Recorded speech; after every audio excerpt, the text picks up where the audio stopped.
Hello and welcome back everyone to another check-in with myself, Liam Sorrenti, Trauma and Attachment Specialist with the Boys and Girls Clubs of Calgary, reminding you all that we're still here.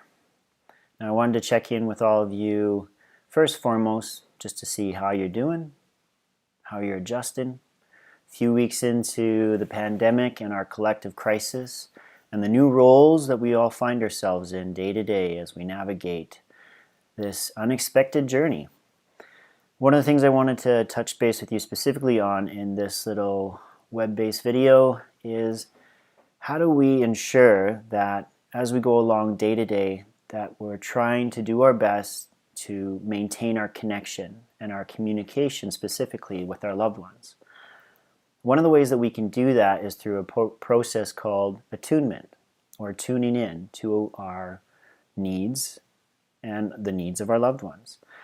One of the things that I like to teach people is the process of first attuning, finding out the need, attending, figuring out how to make that need happen, and then aligning with everyone's needs on their own basis so that we can all kind of flourish and grow and thrive together.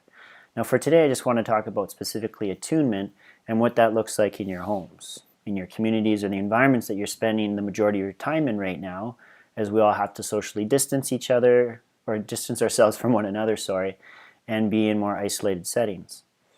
So when it comes to attunement or tuning in, one of the things that I like to talk about is how do we clear away all the extra things that are going on in our minds so that we can actually be present with one another.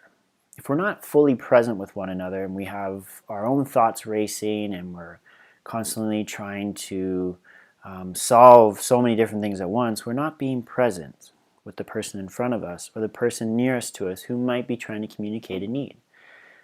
So we tune in by clearing that all away, by giving ourselves permission to, for that moment, that instance, that set period of time, just be present and attentive with the person in front of us or who we're actively engaging with. Now when we do that, we open up the channels for being able to read what's coming in.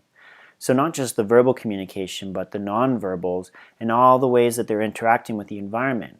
This is especially true for youngsters who don't have a lot of verbal acuity or an ability to really say what it is they need, right? And you know this as parents, right? When you're trying to meet a need of a young person who is making lots of complaints and noise and fuss, when maybe they just really want to be held, or they just want to be left alone, or they just need a little bit more food.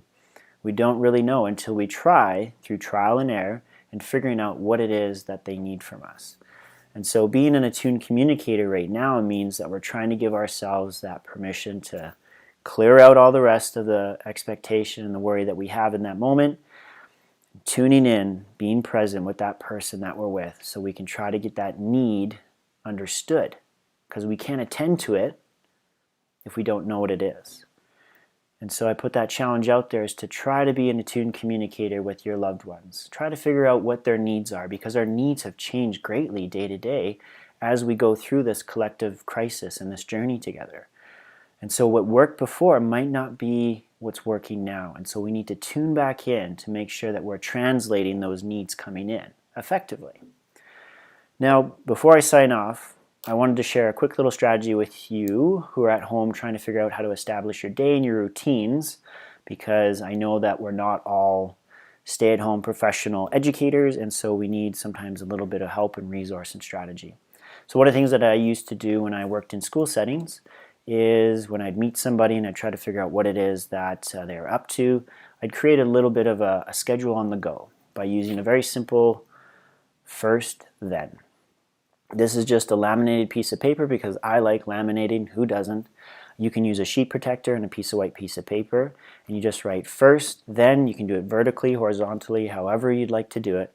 Essentially what it is first is what you would like them to focus on for a set period of time, and then is where that collaboration and maybe that compromise comes in. So maybe it's first we're going to do some math for 15 minutes, one page. Then you get to have that cash-in time of that screen you tablet, iPad, game system that you wanted for a bit. And then when that's done, you erase it, and then you start again with another first, then. So just a little trick. It helps to kind of keep the schedule a little bit more loose if you can't have anything too rigid or defined day to day because your work needs change as well in the home. But yeah, so give that a shot, give that a go, give that a shot, and hopefully that works out for you. So be an attuned communicator, be present, figure out what those needs are, and if you need a little bit of help, first, then. All right. Take care, everyone, and we'll see you again soon.